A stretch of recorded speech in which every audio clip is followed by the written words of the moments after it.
All right, y'all, what's going on? It's your boy Big Blue. It's a channel where we find truth, seek understanding, and be the light. Sorry, it was a little weird there. Anyways, so let's just go ahead and get right into it. So if you guys don't know, there's an actor, comedian, Kevin on stage.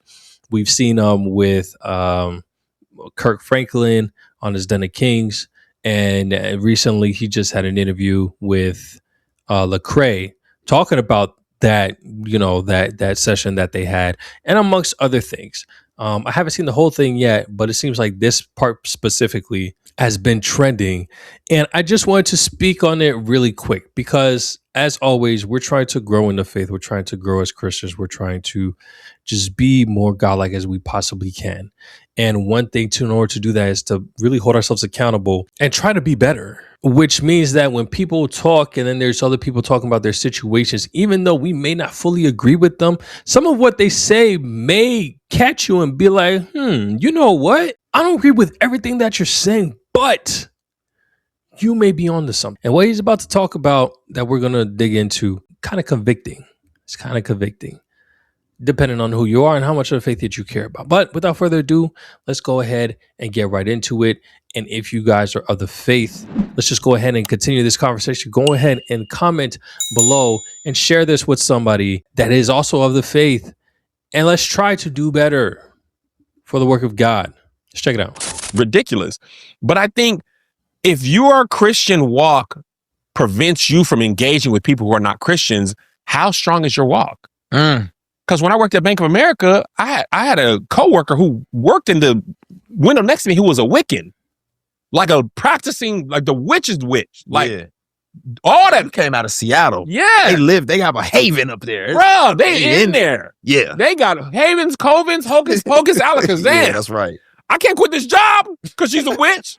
Right. Because I got like, there's nowhere for me to go. Now, when she was passing you money and stuff, would you ever? Nah, she was actually really cool. That's the crazy thing. I didn't know she was a witch for like 2 years. She was casual, like, yeah, I mean, we were talking about witches on Halloween. She was like, yeah, I'm a witch for real. I was like, yeah, hocus pocus. She was like, no, I'm like a Wiccan. And I didn't even know what that word was. I was like, what do you mean? She was like, I practice the religion. And I was like, what you mean? Like, I literally asked her, and that's what comedy was helpful. I was like, are you doing like, because I didn't know that much, Craig. I said, y'all doing stews and stuff?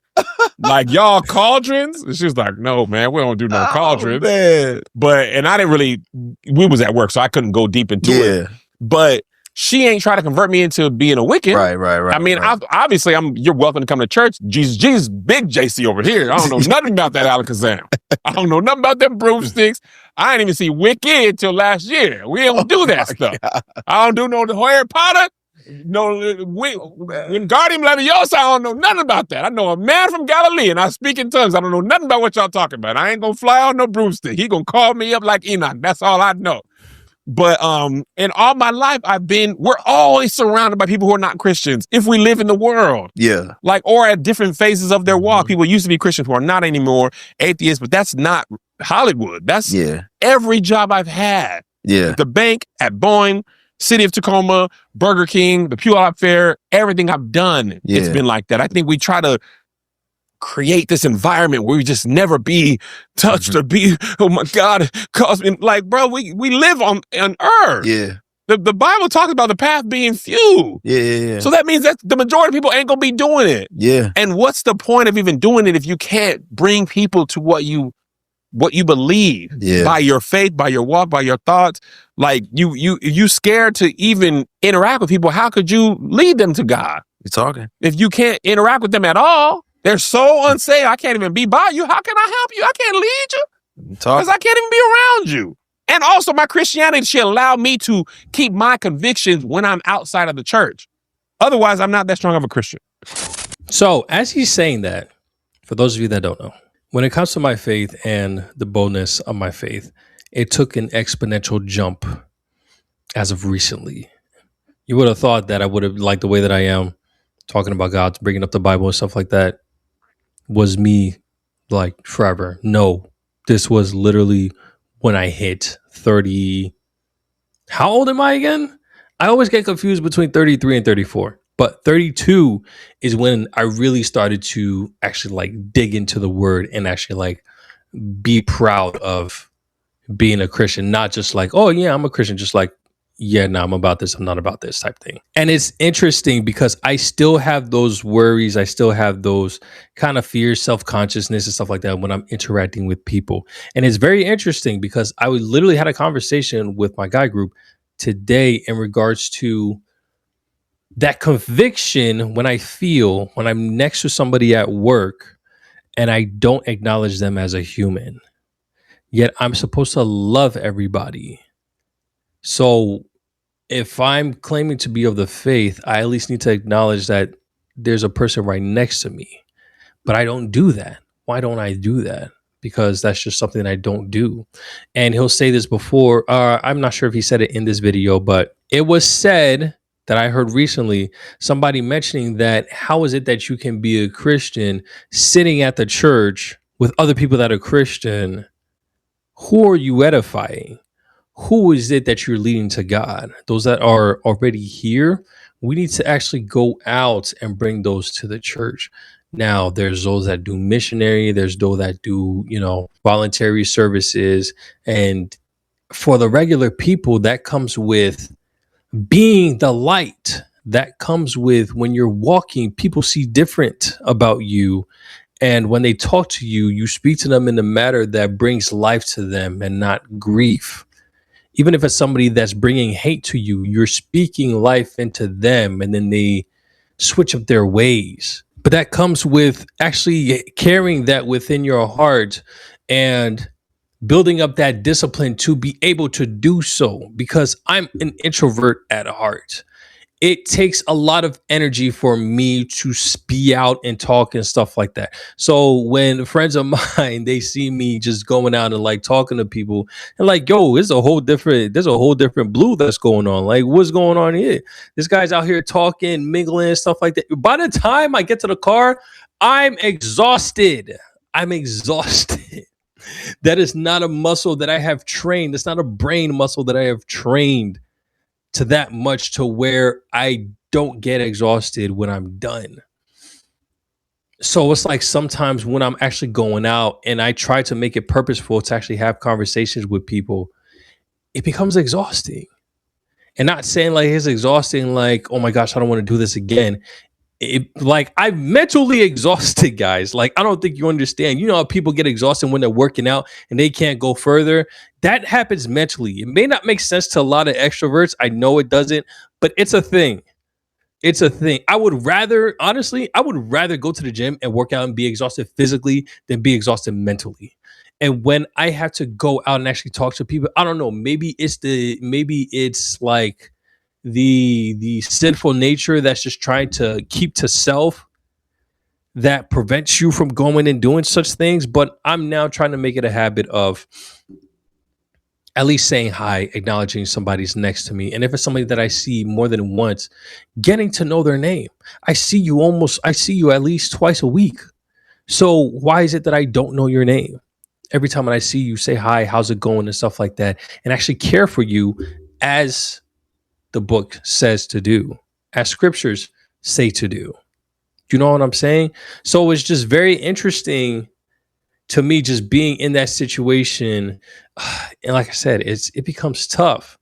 But when we're dealing with people in the world, like he's saying, I mean, I don't really see this to like, shriek back, you do this. Oh my gosh, I'm stay away from you.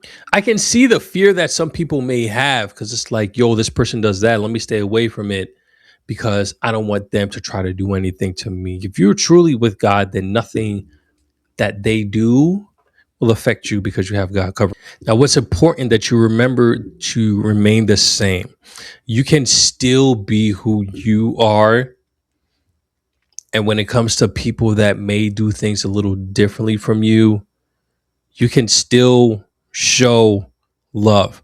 That doesn't mean that you become an ally or whatever, or a condoner of what it is that they're doing. But you can still show love, still even acknowledge that they exist, acknowledge that they are human, acknowledge that they have needs and wants that we do, and acknowledge that at the end of the day, we must do for our brothers what we can. We can clothe others. We can feed others. We can give them drink. That's the least that we can do for somebody that's in need. And that'll show that they're different, because when you do things like that for somebody that's different, it shows that you're looking past what may be appearance wise or identity wise. You're looking past that and you're looking at their soul. And that's what draws people into the faith. There's been several times where people have come to me and just like, be like, yo, you different. You're not like everybody else. And I'm like, I mean, God does that. But I still, struggle to maintain the conversation, to like keep it going, keep having a conversation, not trying to be too pushy with it or whatever, but just, expand on the conversations. I still struggle with that. I'm quick to just like end it. And I have to put in that extra brain muscle to keep it going. And that's where the workout happens. Guys, y'all pray for me, man. I'm trying out here. It's a struggle, but the discipline will allow me to do more. But guys, it's an interesting situation, living that type of lifestyle, being a Christian, walking in the faith, and being the light for the world. That means that you're a light for everybody, people that come your way. Even if there's like a Satanist that comes up to you, I mean, don't scour and scurry and like just be like, away from thee, Satan. They are still human and they can be redeemed. And I'm speaking to myself because I recall specifically I was driving and I was next to a car where it was somebody that was clear, like he had a whole bunch of stickers on his windows, making it clear as day that he was a Satanist and that he worshiped whatever demons or whatever the case may be. If there's a situation where he came upon me, let it be in God's will. If he was to take my life, then it was within God's will to do so. But outside of that, although there probably still would be fear, because just thinking about it makes me feel a certain type of way, we still need to treat humans as humans and as lost sheep, and that they can be redeemed. And what's interesting is that I was reading a book and they were talking about a missionary man who went out into a remote island where they had cannibals that was out there. He went out there to preach the word. And he was killed. And he was killed out there. But then years later, there was another mission that went out there. And because of what the first missionary did, the second missionary was able to succeed. He was able to succeed in converting a lot of people in that island, which is wild. So it's like, that's that apostle level of, this is my mission. This is what God has called me to do. So I'm going to do it. And if I die on the way, then somebody will continue where I left off, because it is God's will. It's crazy, y'all. This faith runs deep. It runs deep, and it's a scary type of deep. And you have to really be all in on it to serve purpose for the Lord. It's a tough situation to be in. You really have to deny yourself. You really have to, even just something as simple as not acknowledging somebody. You have to deny yourself and go out your way. I'm not saying kiss feet and, be a someone who's, somebody that's just all talk, trying to butter people up and all that good jazz. Not saying to do all that, but there's a hump that you have to pass. And again, speaking for myself, there's a hump that you have to pass. And when you pass that hump, it becomes easier to do. It's a high hump. It's borderline, it's borderline a great wall. But once you get over it, it becomes easier to do. So I encourage you guys, I encourage those that are of the faith that still struggle with just, Even just saying hi to somebody that may be of the world or that you know isn't of the faith, or just somebody that you don't know. Be more intentional about other people's lives and just being alive, because you never know. Just having a conversation with somebody can switch up their life. Just random conversation, just a matter of saying hi and just helping them get their mind off of something that was bothering them. Just saying hi, how you doing? How was the week? That's an underrated superpower. Underrated superpower. And we have it within us. But y'all let me know in the comment section what y'all think about what about what Kev said. I'm gonna catch y'all on the next one. Take it easy. Peace.